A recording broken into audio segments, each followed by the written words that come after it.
पंढरीचे वारकरी, पंढरीचे वारकरी.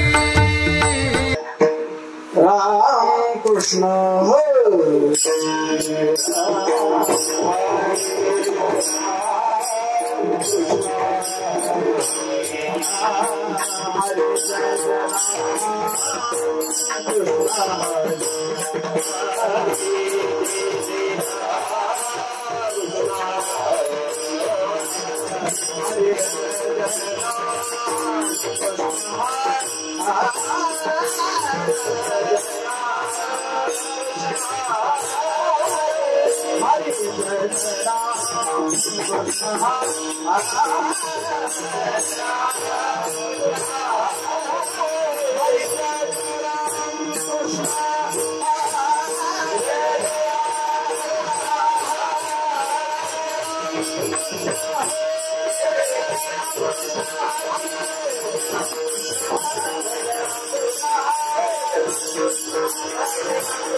हरी.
करावया पार भव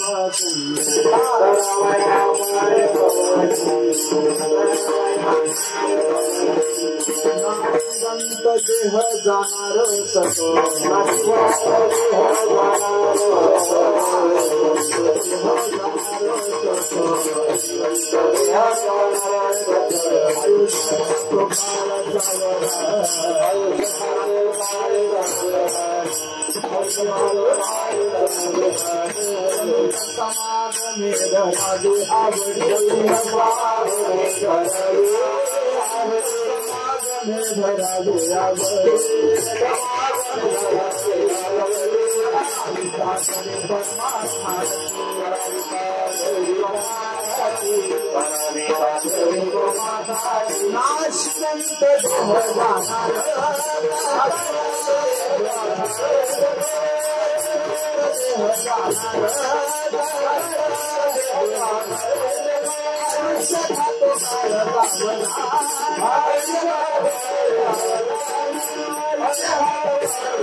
क्षण हाची गरबा विचार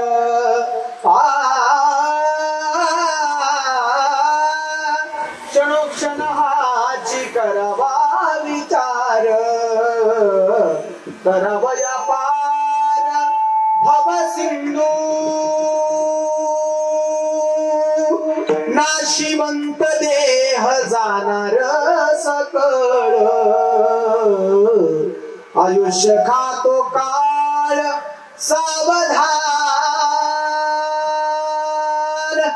संत समागमे धरावी आवडी करावी तातडी परमार्थाची नाशिवंत देह जाणार सकळ आयुष्य खातो काळ सावधान तुका म्हणे इहलोकीच्या व्यवहारे तुका म्हणे इहलोकीच्या व्यवहारे नका डोळे धुरे धरून राहू नाशिवंत देह जाणार सकळ आयुष्य खातो काळ सावधान विठाल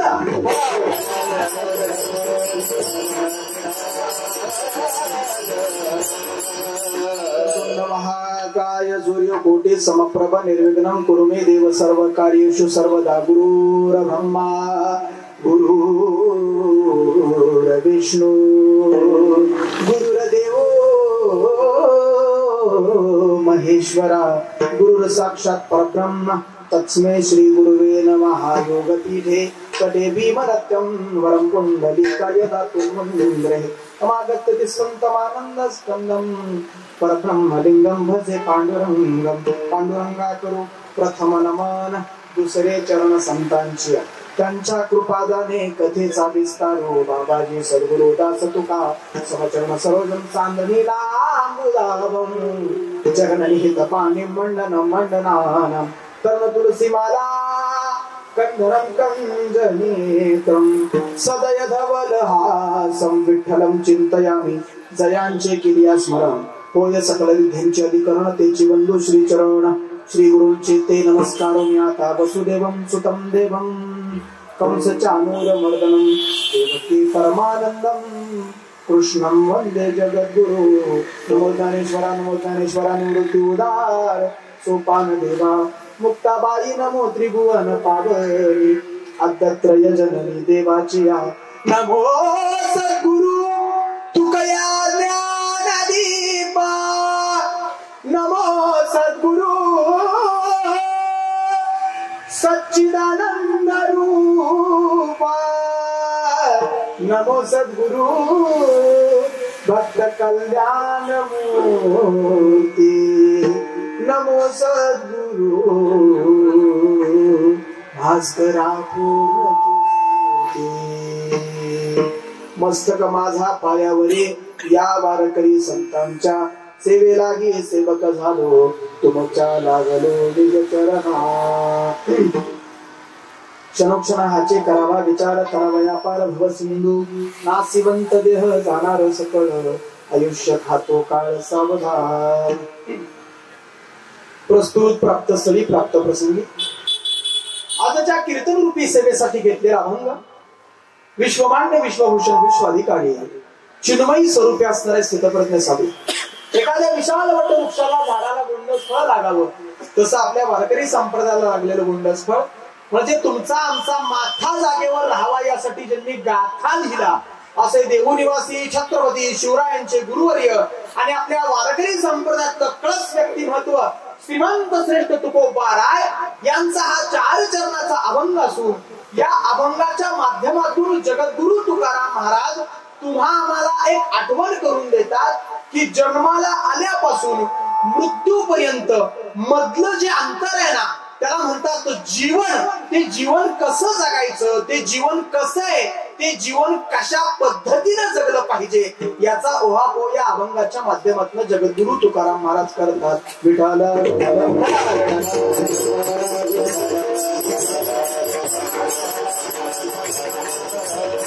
छत्रपती शिवरायांच्या पदस्पर्शानं पावन आणि पुनीत झालेला हा आपला सातारा जिल्हा आणि या सातारा जिल्ह्यातील शेतकऱ्यांचा कष्टकऱ्यांचा विशेष सरकारी अधिकाऱ्यांचा आणि त्याहून विशेष वारकऱ्यांचा म्हणून ओळखला जाणारा आपला सातारा तालुका आणि साताराच तालुका ना आणि या सातारा तालुक्यातील असणारं वारकरी संप्रदायाचं निष्ठावंत गाव वारकरी संप्रदायाची जोपासना करणारं गाव मी या गादीवरून उभा राहत असताना एका व्यक्तीचं नाव एका प्रातस्मरणीय हरिभक्त परायण ज्ञानोबा माऊली गोजेकरांचं गाव आणि या गावामध्ये एक दिवसीय कीर्तन महोत्सव चालू आहे तुम्हा सर्वांना ज्ञात आहे तुम्हा सर्वांना माहिती आहे आपला वेळ तसा पाहता जास्त व्हायला लागलाय 11:15 आपण चाललोय कीर्तन 12ला संपत असतं पण असो बाकीच्या सगळ्या अरेंजमेंट मुळे थोडस कीर्तन उशीर झाला आज ज्यांचं पुण्यस्मरण आहे मागे त्यांचा फोटो लावलाय त्यांचा बॅनर आहे श्री कैलासवासी बबन जनार्दन घोरपडे यांच्या प्रथम पुण्यस्मरणाच्या निमित्तानं वर्षाब्दाच्या निमित्तानं आपण सर्व गुरुजन टाळकरी मंडळी श्रोते मंडळी पाहुणे मंडळी मागे बसलेले या ठिकाणी गुरुजन असणारे हरिभक्त परायण पटवाज वादक गायनाचार्य सुंदर अशी सांस्कृतिक टीम आणि तुम्हा सर्वांच्या नियोजनात कार्यक्रम सुंदर अशा ठिकाणी चालू आहे तुम्हा सर्वांना ज्ञात आहे हा कीर्तनाचा कार्यक्रम तसं पाहायला गेलं ना तर या घोरपडे कुटुंबाचा आभार यासाठी मानलं पाहिजे की त्यांनी हे बरं का महाराज या ठिकाणी कीर्तनाचा कार्यक्रम आयोजित केला तसं पाहायला गेलं तर भजन ठेवता आलं असतं की भजन करता आलं असतं किंवा प्रवचन करता आलं असतं किंवा याहीपेक्षा काही न करता बरोबर 12 वाजता पाहुणे मंडळी आले असते आणि त्यांनी फुलं टाकली असती फोटोचं दर्शन घेतलं असतं जेवण केले असते निघून गेले असते श्रोतेहो ऐका माझा आवाज तुमच्यापर्यंत पोहोचतोय ना हा महिला भगिनी हा आवाज पोहोचतोय ना कीर्तन का करायचं कीर्तनाचा अभ्यास कशासाठी आज संपूर्ण महाराष्ट्रभर ज्या ज्या ठिकाणी श्राद्धाचे कार्यक्रम चालू आहेत, ज्या ज्या ठिकाणी असे कोणतेही धार्मिक कार्यक्रम असू द्या किंवा कोणतेही सांस्कृतिक कार्यक्रम असू द्या किंवा असे श्राद्धाचे कार्यक्रम असू द्या, या कार्यक्रमाच्या माध्यमातून कीर्तनाचे कार्यक्रम का करायचे याचा प्रश्न कधी तुम्हाला पडलाय का?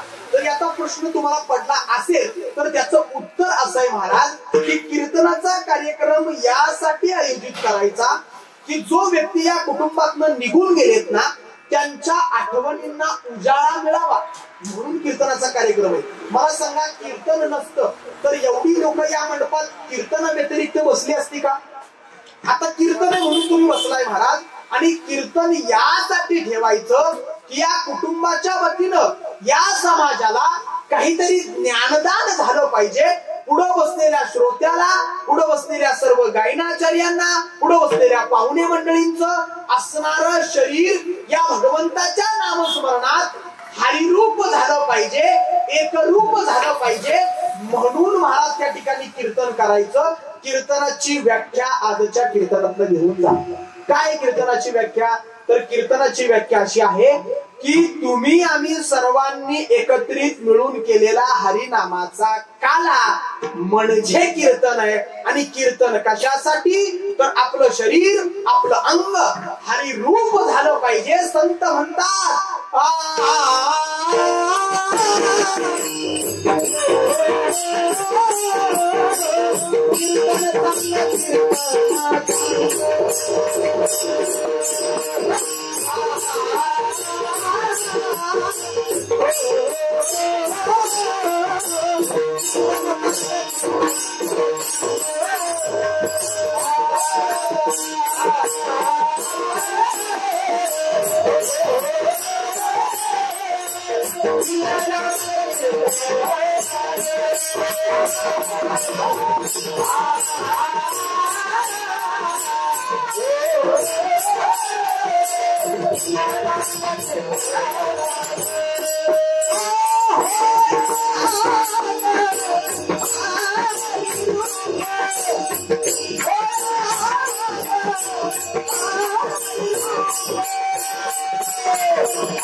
संत कीर्तन चांग होय अंग हरिरूप. महाराज, हे आपलं शरीर, आपलं अंग हरिरूप करण्याचं एकमेव माध्यम आहे ते म्हणजे कीर्तन आहे. महाराज, या कलियुगाचा जर तुम्ही अभ्यास केला ना तर या कलियुगात प्रत्येक व्यक्तीचं मन, प्रत्येक व्यक्तीचा विचार हा नैराश्याच्या दिशेने वाटचाल करतोय.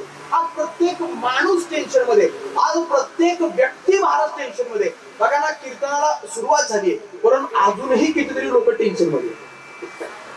का टेन्शन मध्ये मला माहित नाही. मी सुरुवातीला सांगितलं महाराज, कीर्तन हे आनंदाचं माध्यम आहे. त्या कीर्तनात बसल्याच्या नंतर गोड असं मोकळ्या मनानं बसायचं, टाळी वाजवायची महाराज, मोकळ्या मनात कोणताही विचार करायचा नाही. महाराज तुमच्या समोर उभे आहेत ना महाराज, त्या महाराजांचं आडनाव शिंदेवर का लक्षात ठेवा.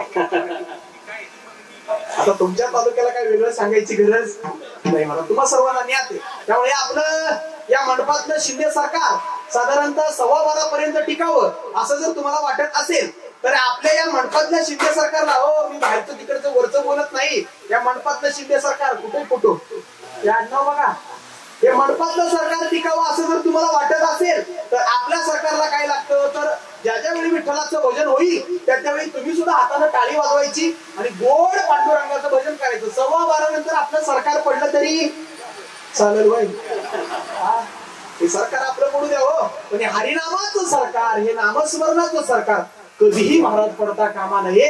कीर्तन असो किंवा नसो, जीवनातले 10 मिनिटं त्या भगवंताच्या नामस्मरणाला द्या. आणि एक चांगला विचार करा. विचारा वाचून न पाहिजे समाधान. परत प्रत्येक व्यक्तीला समाधान पाहिजे. कीर्तनकाराला समाधान पाहिजे, पखवाजाला समाधान पाहिजे, गायनाचार्यांना समाधान पाहिजे, टाळकऱ्यांना समाधान पाहिजे, साऊंड सिस्टीम वाल्यांना समाधान पाहिजे, कॅमेरेवाल्या दादाला समाधान पाहिजे, श्रोत्याला सुद्धा समाधान पाहिजे. पाहिजे ना समाधान?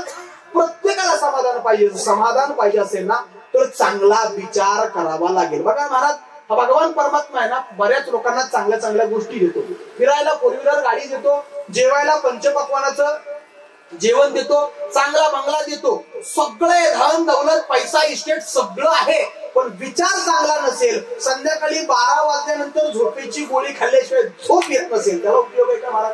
विचार चांगला पाहिजे. विचार मन शुद्ध पाहिजे, अंतःकरणात आनंद पाहिजे, अंतःकरणात सेवा पाहिजे. सेवा ते आवडी उच्चारावे नाम भेदाभेद काम निवारोनी. महाराज अभंग जगद्गुरु तुकोबारायांचा आहे. जगद्गुरु तुकाराम महाराज या अभंगाच्या माध्यमातून आपल्याला आठवण करून देतात की ते म्हणतात तोच विचार कधी केला पाहिजे? क्षणाक्षणाला विचार केला पाहिजे. जसं आपण क्षणाक्षणाला दुःखाचा विचार करतो ना, तसं क्षणाक्षणाला आनंदाचा विचार केला पाहिजे. या जगाच्या पाठीवर खरंच जर तुम्हाला सुख प्राप्त करून घ्यायचं असेल ना, समाधान प्राप्त करायचं असेल ना, तर अभिमानानं सांगतो या सुख प्राप्तीचं एकमेव व्यासपीठ म्हणजे माझं वारकरी संप्रदायाचं व्यासपीठ आहे. इथं लोक आनंदित होतात. इथं लोकांचं मन तन धन शरीर हे आनंदित सुखमय होतं. का तर त्यांनी एक धरिला कंठी आम्ही रखुमाईचा पत्ती. बोलावा विठ्ठल, पहावा विठ्ठल, करावा विठ्ठल, जीवे भावे. इथं विचार फक्त नामस्मरणाचा आहे, इथं विचार फक्त भजनाचा आहे. तुम्ही बघा कीर्तनात बसताय, या कीर्तनापुरतं सगळी लोक टाळी वाजवतात, भजन करतात. पण ही टाळी वाजवणं, हे भजन करणं हे फक्त कीर्तनापुरतच न राहता आपल्या घरी सुद्धा या गोष्टींचा विचार आपल्या आपण संबंध जीवनामध्ये केला पाहिजे. का हो? का विचार केला पाहिजे? तर जगद्गुरु तुकाराम महाराज म्हणतात की विचार यासाठी करा की हा देह नाशिवंत आहे. एक ना एक दिवस तुम्हाला सर्वांना जायचंय. श्रोते हो ऐका, तुम्ही ज्या मंडपात बसलेला आहात ना, ज्या सतरंजीवरती ज्या चादरीवरती तुम्ही बसलेला आहे ना, ती चादर तो मंडप जोपर्यंत जीर्ण होणार नाही तोपर्यंत मंडप टिकेल. पण मंडपातल्या व्यक्तीला, खुर्चीवरच्या एखाद्या व्यक्तीला कधी ना कधीतरी एक ना एक दिवस तरी निघून जायचं. मान्य ना तुम्हाला? हे तिथं राहायला कोणच आलं नाही. टाळकरी दादा टाळ दुरुस्त करता येतील, नगरला जाऊन टाळ पागळून परत तयार करता येतात. पण आपल्याला मात्र एक ना एक दिवस निघून जावं लागेल. पकवाजे दादा पकवाज दुरुस्त करता येतो, आपल्याला जावं लागेल. सिस्टीम वाले दादा सिस्टीम 100-200 वर्ष काय होणार नाही, आपल्याला एक ना एक दिवस निघून जावं लागेल. तुम्ही म्हणाल महाराज या मंडपातले टाळकरी पकवाजे सिस्टीम वाले सगळे निघून जाणार आहे, तुमचा काही देवाकडे वशील आहे का? नाही. हा देह सुद्धा, हे कपडे जोपर्यंत जीर्ण होणार नाही तोपर्यंत कपडे टिकतील. पण आपल्या देहाची गॅरंटी नाही. एक ना एक दिवस प्रत्येक व्यक्तीला आणि प्रत्येकाला निघून जायचंय. देह जाईला, देह जाईला, देह जाईला, देह जाईला,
देह जाईला, देह जाईल त्यासी काळोबा खाईल. महाराज प्रत्येक प्रत्येकाला एक ना एक दिवस निघून जायचं, म्हणून दुसरी आठवण जगद्गुरु तुकाराम महाराज करून देतात की नाशिवंत देह जाणार सकळ, आयुष्य खातो काळ सावधान. तर ऐका महाराज, तुम्ही सांगितलं क्षणाक्षणाला विचार केला पाहिजे.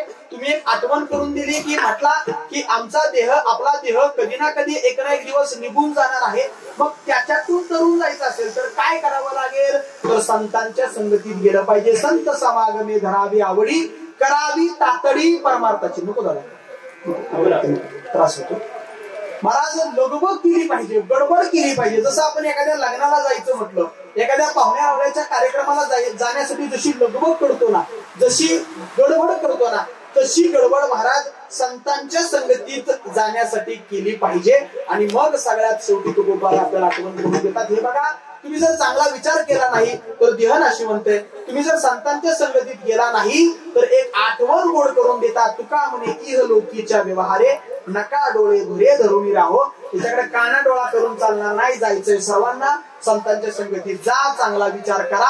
याचा छोटासा अर्थ या अभंगाचा जगद्गुरु तुकाराम महाराज आपल्या समोर ठेवतात. विठ्ठल, आपली महाराष्ट्राची भूमी आहे ना, ही संतांची भूमी म्हणून ओळखलं जातं. जर तुम्ही महाराष्ट्राचा अभ्यास केला तर या भूमीमध्ये कधीही देवांनी जन्म घेतला नाही. बघा, आता आपल्याकडे ना तीर्थयात्रा निघतात किंवा तीर्थयात्रेसाठी ट्रिप निघतात. आता बघा, सगळ्यात जास्त जर जायचा ओढा कुठं असेल ना तर अयोध्या. कुठं? अयोध्याला जाण्यासाठी सगळी जण महाराज. का तर कित्येक वर्ष आमचा राम बंदिस्त होता, तो मोकळा झाला. आता अयोध्येच्या ट्रिप निघतात.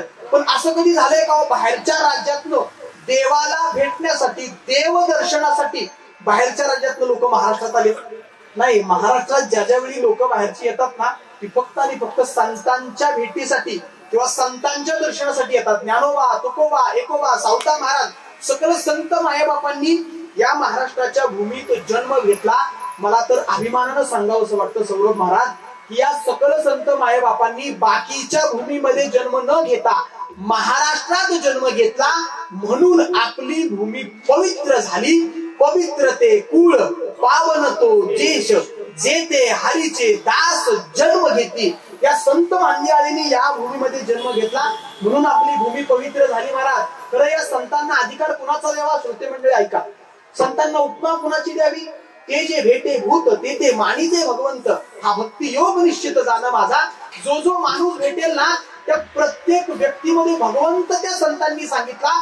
देव आणि माणूस यातलं अंतर कमी करण्याचं काम या जगाच्या पाठीवर जर कुणी केलं असेल ना, तर ते संतांनी केलं. अशी आपली पवित्र भूमी या महाराष्ट्राची भूमी आहे. आणि या महाराष्ट्रातल्या प्रत्येक व्यक्तीने एक चांगला विचार केला पाहिजे, एक चांगला विचार मनामध्ये कोरला पाहिजे. हे आपलं आद्य कर्तव्य आहे. 350 वर्षापूर्वी या महाराष्ट्रामध्ये एका आईनं चांगला विचार केला, म्हणून तुमच्या आमच्या आज डोक्यावरती पदर आहेत, म्हणून माझ्या डोक्यावरती फेटा आहे, म्हणून तुमच्या कपाळावरती गंध आहेत, म्हणून तुमच्या गळ्यामध्ये टाळ आहेत, आणि म्हणून आजचं कीर्तन आहे. एक विचार महाराज 350 वर्षापूर्वी झाला. त्या मातेचं नाव आहे माँसाहेब जिजाऊ. 350 वर्षापूर्वी एकच विचार केला, माझ्या मुलानं स्वराज्य वाचवलं पाहिजे, माझ्या महाराष्ट्रातील प्रत्येक आया बहिणींची आबरू वाचली पाहिजे. एकच विचार माँसाहेब जिजाऊंनी महाराज त्या काळी केला. म्हणून आज 350 पावणे 400 वर्ष व्हायला गेले, परंतु आजही त्या राजाचा जय जयकार तितक्याच प्रेमानं, तितक्याच आनंदानं केला जातो. बोला छत्रपती शिवाजी महाराज की, छत्रपती शिवाजी महाराज की. महाराज हे कार्य करण्यासाठी राजानं काहीतरी केलं होतं. मी म्हणलो असतो रोहित महाराज की, अजून कोण जय बोलले? महाराज आपला जय जयकार व्हावा असं वाटत असेल ना, तरी काहीतरी कार्य करावं लागतो. त्याच्या पुढे जाऊन बोलू का? काहीतरी प्राप्त करायचं असेल, काहीतरी निर्माण करायचं असेल ना, तर या जगाच्या पाठीवर सगळ्यात पहिल्यांदा त्याग करावा लागतो. कोणता तरी त्याग करा, नाव झाल्याशिवाय राहणार नाही. उत्तमचे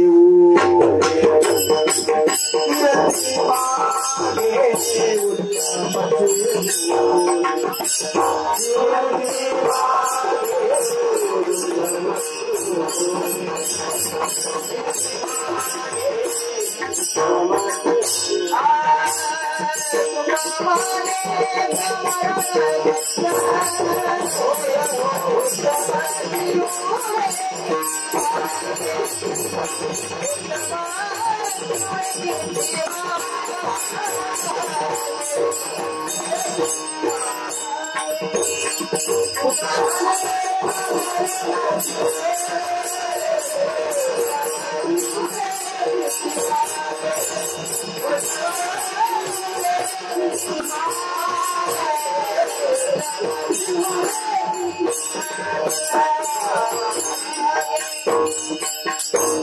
म्हणे एक मरणची सरे उत्तमची उरे कीर्ती मागे. मला मी माझ्या प्रत्येक कीर्तनात सांगत असतो, आपण किती वर्ष जगलो याला महत्व नाही.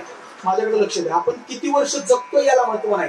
कोण 70 वर्ष, कोण 80 वर्ष, कोण 90 वर्ष, कोण 100, तर काही 100 वर्षाच्या पेक्षा जास्त जगतात. आपण किती वर्ष जगलो याला महत्व नाही, आपण गेल्याच्या नंतर किती वर्ष जगलो याला महत्व आहे. माझी भाषा कळती ना तुम्हाला? अहो महाराज गेल्यावर नाव काढलं पाहिजे म्हणून ते 1 वर्ष नाही, 4-5 वर्ष तरी नाव काढलं पाहिजे बाबा. वर्षाच्या निमित्तानं तरी नाव काढलं पाहिजे बाबा. दादा असे होते, काका असे होते, मामा असे होते, भाऊ असे होते. महाराज गेल्यावरती नाव काढलं पाहिजे. त्यासाठी कार्य उत्तम पाहिजे. तुका म्हणे एक मरणची सरे उत्तमची उरे कीर्ती मागे. महाराज विचार चांगला असला पाहिजे. आजच्या कीर्तनात महिला भगिनी जास्त आहेत. आजच्या कीर्तनाला महिला भगिनी जास्त आहेत. तसं पाहायला गेलं ना तर तुम्हाला सरकार एवढ्या सुविधा का देते माहितीये का?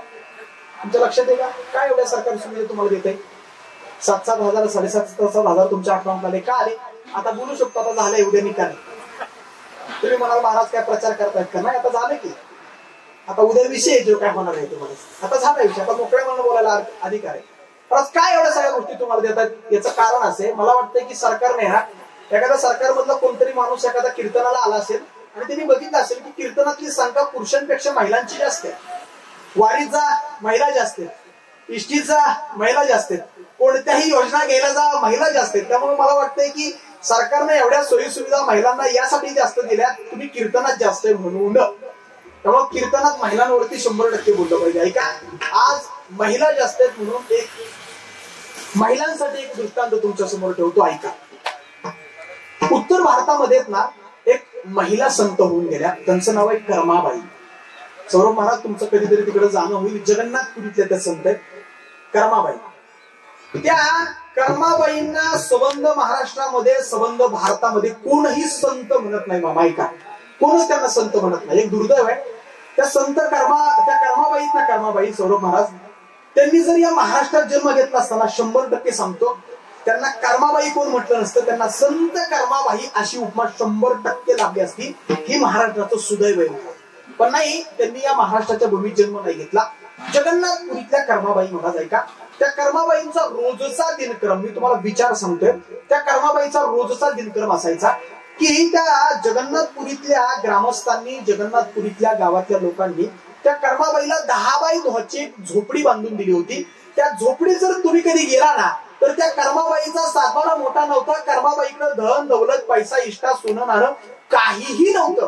तर कर्माबाईकडे काय होतं माहितीये की एक छोटीशी चूल, त्या चुलीवरती एक पातेलं, ती चूल पेटवण्यासाठी काहीतरी थोडीशी सामग्री, ते जेवण करण्यासाठी थोडस सामग्री, आणि महत्वाचं त्या कर्माबाईच्या झोपडीत एक गोष्ट होती, एक देवारा होता. त्या देवाऱ्यामध्ये श्रीकृष्णाची मूर्ती होती, त्याच्या समोर एक दिवा होता. एवढंच कर्माबाईच्या झोपडीत, बाकी काय नाही. एखाद्या चोरानं त्याच्या चोरी करण्यासाठी झोपडीत जावं आणि निराशानं माघारी यावं अशी तिची झोपडी. काही जास्त नव्हतं बरं का, अकाउंटला 7.5 तर नव्हतेच, असलं काही नव्हतं. साधी कर्माबाई मला. पण त्या कर्माबाईचा एक दिनक्रम होता. कर्माबाई काय करायची माहिती का, मी विचार सांगतोय मला. सकाळी उठल्या उठल्या आपल्या हातात आंघोळ वगैरे झाल्यानंतर पिशवी घ्यायची आणि पिशवी घेऊन गावात धान्य मागण्यासाठी जायचं. गावात प्रत्येकाच्या दारात जायचं आणि एवढंच म्हणायचं, कर्माबाई तुमच्या दारात आलीये, घरात जे काय असेल ते वाढा. मग महाराज कोण काय करायचं, त्यामध्ये ज्वारी टाकायचं, कोण बाजरी टाकायचं, कोण गहू टाकायचं, कोण तांदूळ टाकायचं. जर तुम्ही कधी जगन्नाथपुरीला गेला ना तर जगन्नाथपुरीत आजही कर्माबाईची खिचडी प्रसिद्ध आहे. आणि तुम्ही युट्यूबला कीर्तन झाल्यानंतर टाका कर्माबाईची खिचडी. अहो, कर्माबाईवर 1 तास बोलता येईल एवढं कर्माबाईचं मोठं चरित्र आहे. रोजचा दिनक्रम, सकाळी हातात पिशवी घ्यायची, एखाद्या घराच्या दारात उभं राहायचं, कर्माबाई तुमच्या दारात आलीये, काहीतरी वाढा. मग घरातल्या लोकांनी महाराज काहीतरी पातेल्यावर घेऊन यायचं, त्याच्या पिशवीमध्ये टाकायचं. मोजून 10च घरं मागायची. किती? फक्त 10 घरं मागायची. जास्त कुणाच्या घरात जायचं नाही. आपल्या पुरतं भागलं की पिशवी घ्यायची, घरी जायचं. सकाळी सुरू केलेला दिनक्रम महाराज संध्याकाळी 5 वाजता कर्माबाईचा संपायचा. 5 वाजता कर्माबाई झोपडीत जायची, झोपडीचा दरवाजा उघडायची आणि आलेलं जे काय धान्य आहे ना ते महाराज सुपात घ्यायची. संध्याकाळी 5 वाजता सुपात घेतलेलं धान्य आणि कर्माबाईचं भजन त्याच वेळी सुरू व्हायचं. श्री कृष्ण गोविंद हरे मुरारी हे नाथ नारायण वासुदेवा.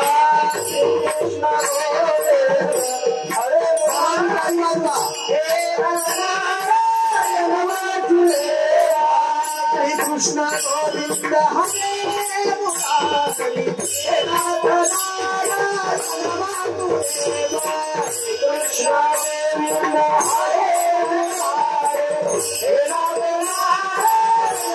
कृष्ण गोविंद हरे मुरारी हे नाथ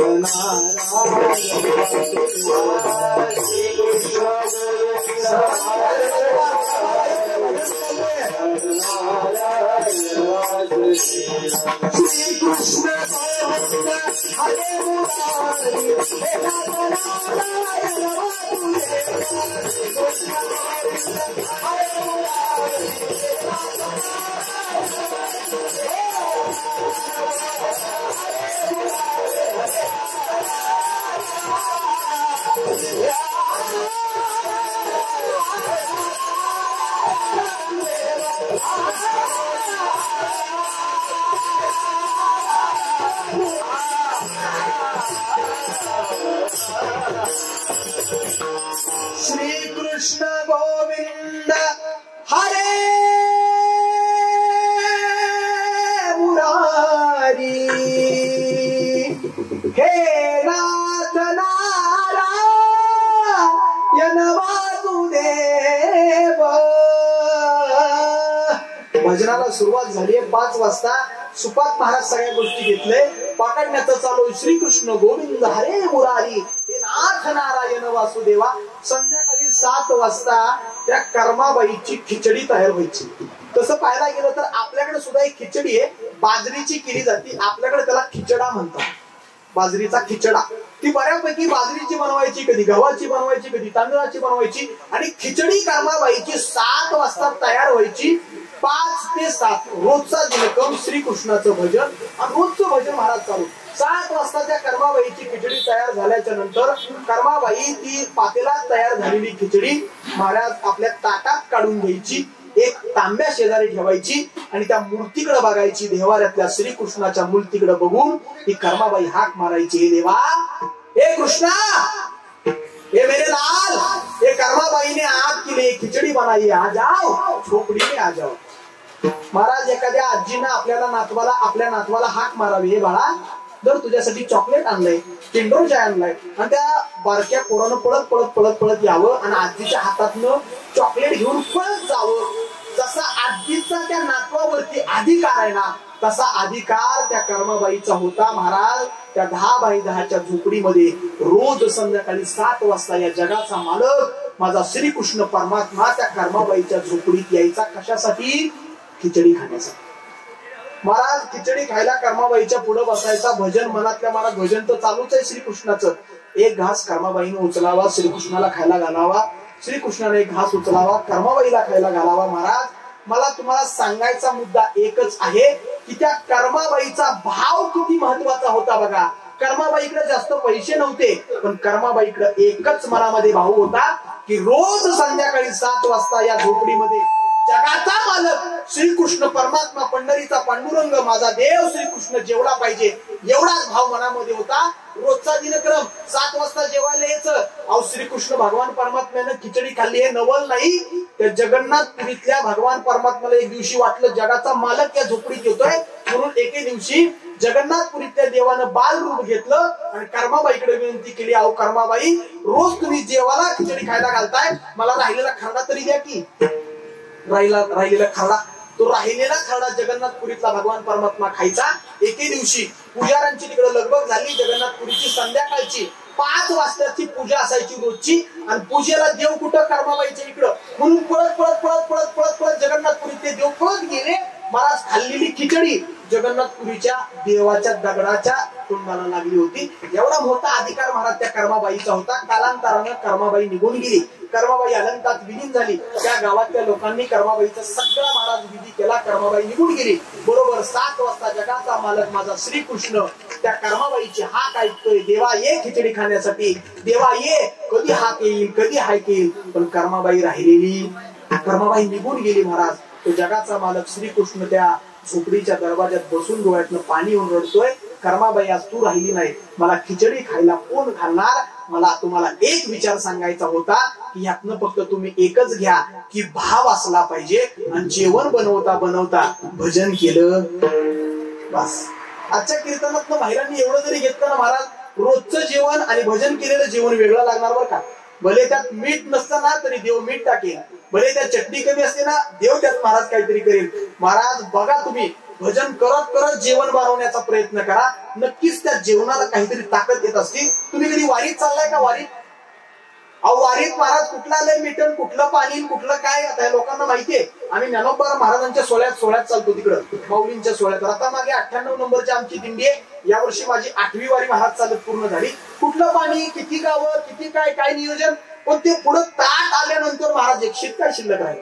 माणूस अशी चाटून पुसूनच महाराज वारकरी सगळं म्हणतात. कारण त्यात काय हो, दिवसभर भजन, गाणावर खाना, गाणावर खाना, दुसरं काही नाही महाराज. फक्त आनंदानं गायचं, त्याचं भजन करायचं. ते 12 लाख लोक एकच विचार घेऊन त्या पंढरीच्या पांडुरंगाच्या त्या वारीमध्ये सामील झालेला असतात. त्यांना एकच आशा असते की आळंदीतनं चालायला सुरुवात केली, पंढरपूरच्या पांडुरंगाला जायचं, त्याचं लाईन दर्शन घ्यायचं, चंद्रभागेचं स्नान करायचं, घरी निघून यायचं. वारकरी लाईनला जातो का? वारकरी लाईन मध्ये लागत नाही. वारकरी महाराज जातो, नगर प्रदक्षिणा करतो, चंद्रभागेचं स्नान करतो, एकादशी करतो, बारशेचं जेवण करतो आणि घरी निघून येतो. मी प्रत्येक कीर्तनात सांगत असतो, आपलं वर्ष 365 दिवसाचं आहे. त्या 365 दिवसातील 21 दिवस माझ्या पंढरीच्या पांडुरंगाला द्या, राहिलेले 341 दिवस आनंदात जातात. बस फक्त 21 दिवस त्याला द्या, राहिलेले 341 दिवस आनंदात, प्रेमानं, लग्न, पाहुणी, रावळी, बारशी, बाकीची सगळी कार्यक्रम करा. पण फक्त 21 दिवस महाराज त्या देवाला द्या. पूर्वीच्या काळी आपल्या गावामध्ये एक अधिकारी पुरुष असायचा, त्यांना म्हटलं जायचं पाटील. काय म्हटलं जायचं होतं का नाही? एखाद्याचं घरातलं लग्न असलं ना महाराज, सौरभ महाराज, तर ते पाटील काय करायचे माहितीये का? तुझ्या पुरीचं लग्न आहे का? बरं ठीक आहे, तुला पैसे कमी पडतायत का? हे पैसे घे, पुरीचं लग्न झाल्यानंतर मग मला दे. पण पुरीचं लग्न चांगलं झालं पाहिजे. पाटलांचा अधिकार असेल. गावातलं महाराज घट उठवायचा असेल, घट बसवायचा असेल, पाटलांनाच अधिकार. होळी पेटवायची असेल, पाटलांनाच अधिकार. कोणताही गावातला महत्वाचा कार्यक्रम असेल ना तर तो अधिकार पाटलांना होता. माझ्याकडे लक्ष द्या. तसा आमचा पण वारकरी संप्रदायाचा एक पाटील आहे, आणि तो पाटील आहे ना, जशी महाराज पूर्वीचा पाटील आहे काळजी करायचा ना, तसं आमचा पाटील सुद्धा कार्य करतो. तो आमचा पाटील सुद्धा आमची काळजी करतो. कुठे आमचा पाटील? आमचा पाटील महाराज विटेवरती हात ठेवून उभा आहे. जम्बो या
महाराज एक आठवण करून देत असतात. ते म्हणतात की तुम्हाला जर खरंच तातडी करायची असेल ना, खरंच तुम्हाला जीवनाचा उद्धार करून घ्यायचा असेल ना, तर संतांच्या संगतीशिवाय पर्याय नाही. मला संतांना उपमा द्यायची, तुम्हाला संतांना उपमा सूर्याची द्यायची, चंद्राची द्यायची, मेघाची द्यायची.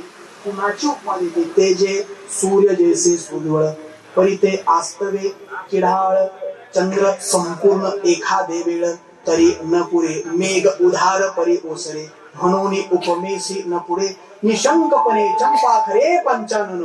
कुणाची उपमा द्यायची या संतांना? सूर्याची देऊ का? सूर्याची उपमा द्यायची का? ते जे सूर्य जैसे सोज्वळ, म्हणजे सूर्यासारखे सोज्वळ, परी ते आस्तवे किडाळ. म्हणजे किडाळ म्हणजे महाराज त्यांना एक श्राप लागलाय की ते अस्ताला जातात. म्हणजे सूर्य सकाळी उजाडतो पण संध्याकाळी अस्ताला. संत तसे का? संत तसे का नाही? संत महाराज काल होते, आज होते आणि उद्या सुद्धा असणार आहेत. आजही संत आहेत महाराज. जे दिसत जरी नसले ना, माझे ज्ञानोबा तुकाराम महाराज दिसत नसले तरी ज्ञानोबांचा ज्ञानेश्वरी आणि एक तुकाराम महाराजांची गाथा आजही आपल्या सोबत आहे. पण चंद्राची उपमा द्यायची का? तर चंद्र सुद्धा तसाच आहे महाराज. चंद्र संपूर्ण आहे का? कधी कधी अर्धा, कधी मोठा, कधी पूर्ण. चंद्राची उपमा देत नाही. मेघाची उपमा द्यायची का? मेघ म्हणजे पाऊस. पावसाची उपमा द्यायची का? नाही. पाऊस कधी मोठा आहे, कधी लहान आहे, कधी पडतच नाही, कधी दुष्काळ आहे, असे संत आहेत का? नाही महाराज, त्यांना उपमा देऊ शकत नाही. याच्यापेक्षा सुद्धा मोठे असणारे माझे संत आहेत महाराज. आणि संतांचा अधिकार काय आहे? एकाच संतांसंदर्भात बोलतो, तुकाराम तुकाराम नाम घेता कापे यम. यम थरथर कापतो एवढा अधिकार महाराज त्या तुकाराम महाराजांचा आहे. एकदा त्याच माझ्या ज्ञानोबा तुकोबा एकोबा सकळ संत मायबापांनी ज्या देवाचं भजन केलं ना, त्याच देवाचं भजन एकदा अंतःकरणयुक्त भावातून सर्वांनी करा. हाताने टाळी वाजवून विडोबार कोमाल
क्षणाचे करावा विचार तर व्यापार हो सिंधू नाशिवंत देह जाणार सफळ आयुष्य खातो काळ सावधान. संत समागम घ्यावे आवडे करावे तातडी परमार्थाची तुका मन इहलोकीच्या व्यवहारी मोका डोळे धुरे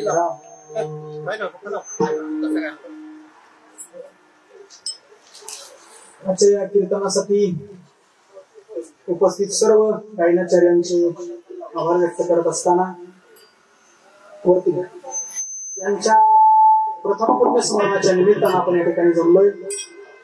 कैलासवासी श्री भगवान जनार्दन घोरपडे शेती व्यवसाय करीत करीत राजकीय सामाजिक क्षेत्रामध्ये उल्लेखनीय त्यांनी त्यांची कामगिरी केली. त्यांच्या पश्चात त्यांचे असणारे बंधू, एक बंधू श्री कैलासवासी श्री नामदेव जनार्दन घोरपडे, त्यानंतर त्यांचे बाकीचे चारही बंधू श्री शंकर घोरपडे, श्री हनुमंत घोरपडे, श्री मधुकर घोरपडे, श्री गुलाब जनार्दन घोरपडे.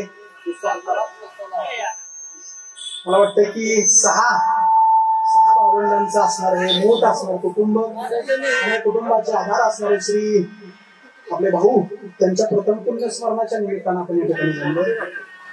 त्यांच्या पश्चात त्यांची 2 मुलं 4 मुली श्री दत्तात्रय बबन घोरपडे, पोलीस पाटील येथे गोजेगावचे श्री मिनल बबन घोरपडे आणि साधना नलवडे, वंदना जाधव, आशा जगताप, मनीषा परतरे हे त्यांच्या 4ही मुली यांच्या प्रेमाखातीर यांच्या विनंतीला मान देऊन बरोबर आजचा कीर्तनाचा कार्यक्रम आहे का. प्रत्येकाच्या जीवनामध्ये ना बापाचा आधार खूप मोठा असतो. आज आदरणीय भाऊ गेले 1 वर्षापूर्वी या घोरपडे कुटुंबातून आपल्याला सोडून गेले. त्यांच्या असणारे चिरंजीव, त्यांच्या मुली आज मोठ्या प्रेमाने या ठिकाणी कार्यक्रम चालू आहे. माझ्याकडे लक्ष द्या. मोठ्या प्रेमाने आनंदाने कार्यक्रम या ठिकाणी चालू आहे. आज तुम्ही आम्ही कीर्तनाला बसलाय. आदरणीय भाऊंनी त्यांच्या जीवनामध्ये कधी ना कधीतरी कुणाला कोणत्या ना कोणत्या रूपाने मदत त्या ठिकाणी केली असेल. जरा शिट्टी मारते. मी सुरुवातीला बोलून गेलो की आजचा कार्यक्रम त्यांच्या आठवणींना उजाळा द्यायचा कार्यक्रम आहे. माणसाच्या जीवनामध्ये ना बाप काय असतो, बापाचा अधिकार काय आहे ना, बाप गेल्यानंतर करतो. बाप स्वाभिमानी बाण, बाप खरं काय, त्याच्या काळजात सुद्धा लाजाळूची संवेदना. महाराज तुम्ही कधीतरी ना आपल्या घराचं कपाट उघडा. त्या कपाटामध्ये आईच्या साड्या मोजा. सरासरी आईच्या कमीत कमी 10 पेक्षा जास्त, मला काहीच करू नका, अजिबात वाढवू नका, किंवा 20 साड्या तरी आईच्या सापडतील महाराज. पण कधीतरी वडिलांचा कपाट उघडा. वडिलांना एकतर कपाटच कधी नसतं, पण कधीतरी वडिलांचं एखादं कुठेतरी पडलेलं बोचकं, एखादी पिशवी बघा महाराज. कमीत कमी 2 आणि जास्तीत जास्त 3 ते 4 याच्या व्यतिरिक्त वडिलांना कधीच कपडे नसतात. आईला 10-20 साड्या असतात, पण वडिलांना कधीच नाही. स्वतः फाटलेला बनेल घालेल. या बंधापासून त्या बंधापर्यंत महाराज मुलांसाठी काबाड कष्ट करेल, पण आपल्या मुलाबाळांना काही कमी पडलं नाही पाहिजे याची काळजी घेईल. आज या घोरपडे कुटुंबामध्ये भविष्य काळामध्ये त्यांचे चिरंजीव, त्यांचे बंधू, त्यांची सगळी असणारी फॅमिली खूप मोठी प्रगती करतील, चांगले पैसे कमवतील, चांगली मला थोडं मागे घेतील, चांगली शेती वगैरे करतील, खूप पैसे कमवतील. पण भविष्य काळात एकच गोष्ट आहे की भाऊ त्यांच्या सोबत नसणार आहे. थोडं मागे घ्या. भाऊंचं प्रेम कधीच त्यांच्यासोबत नसणार आहे. भाऊंची माया त्यांच्यासोबत कधी नसणार आहे. भाऊंचा कंठ कधी त्यांच्यासोबत नसणार आहे का.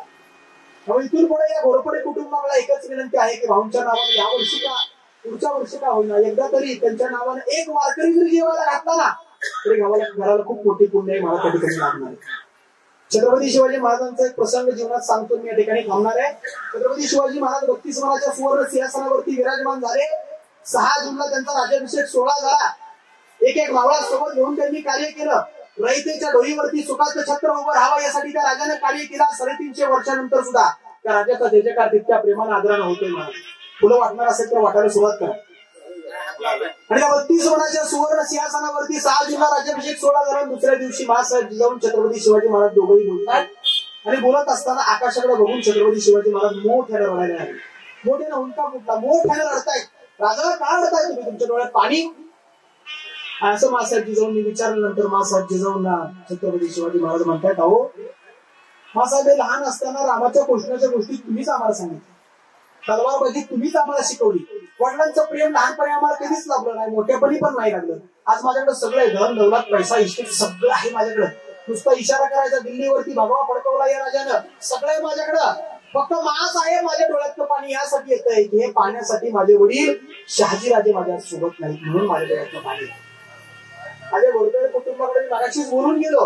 भविष्यात खूप पैसे येतील, खूप त्यांची चांगली प्रगती होईल, पण हे पाहण्यासाठी भाऊ मात्र त्यांच्या सोबत नसतील. सगळ्यात मोठं पण एकच सांगणार या घोरपडे कुटुंबाकडून भविष्यात देव धर्म देश याची सेवा खंडितपणे करत राहावी. एका वारकऱ्याला जेवायला घालावं. ज्या ठिकाणी कीर्तन भजनाचा कार्यक्रम आहे त्या ठिकाणी मदत व्हावी एवढीच विनंती पंढरीच्या पांडुरंगाकडे करतो. उपस्थित सर्व श्रोते मंडळींच्या वतीनं, सर्व वारकरी मंडळींच्या वतीनं पुनश्च एकदा भाऊंना अंतःकरणयुक्त भावातून सर्व वारकऱ्यांच्या वतीनं भावपूर्ण अशी श्रद्धांजली या ठिकाणी वाहतो.